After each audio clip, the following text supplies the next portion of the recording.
के एक दूर दराज इलाके में एक पुराना रेलवे स्टेशन था, चंद्रपुर जंक्शन।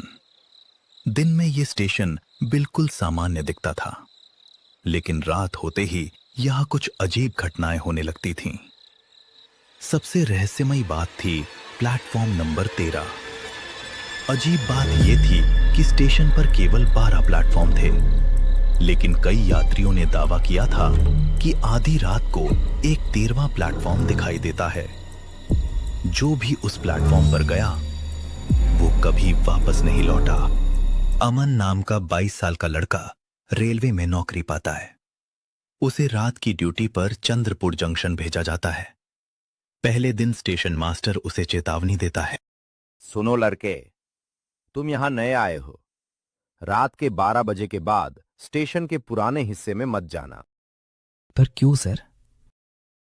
जितना कहा जाए बस उतना ही करो। तुम्हें ज्यादा जानने की जरूरत नहीं है। ये कहकर स्टेशन मास्टर वहां से चला जाता है।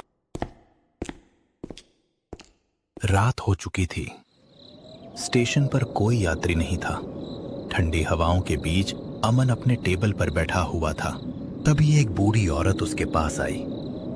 उसकी आंखें अजीब थीं और अमन से कहने लगी, सुनो बेटा, अगर प्लेटफॉर्म 13 दिखाई दे तो वहां मत जाना। इतना कहकर वो अचानक गायब हो गई। अमन हैरान रह गया। शायद ये उसका वहम होगा सोचकर फिर से अपनी जगह बैठ गया।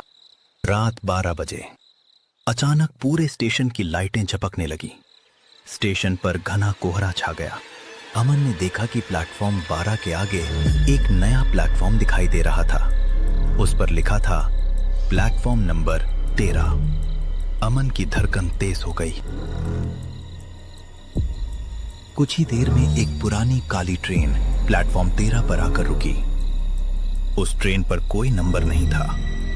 उसकी खिड़कियों में बैठे यात्रियों के चेहरे बिल्कुल सफेद थे। कोई हिल नहीं रहा था, कोई बोल नहीं रहा था। अचानक अमन ने देखा कि एक छोटा बच्चा रो रहा है। उसने उस बच्चे के पास जाकर पूछा, क्या हुआ बेटा, तुम क्यों रो रहे हो? भैया, मेरी मम्मी ट्रेन में है। ये सुनकर अमन ट्रेन की तरफ देखता है। ट्रेन चलने लगी थी। ये देखकर अमन उसका हाथ पकड़कर ट्रेन की ओर बढ़ता है। लेकिन जैसे ही वो अंदर जाता है, ट्रेन का दरवाजा अपने आप बंद हो जाता है। अंदर का नजारा देखकर अमन कांप उठता है। ट्रेन बाहर से पुरानी थी, लेकिन अंदर एक अंतहीन गलियारा था। मानो ट्रेन कभी खत्म ही नहीं हो रही हो। हर डिब्बे में उदास लोग बैठे थे। उनकी आंखों में आंसू थे।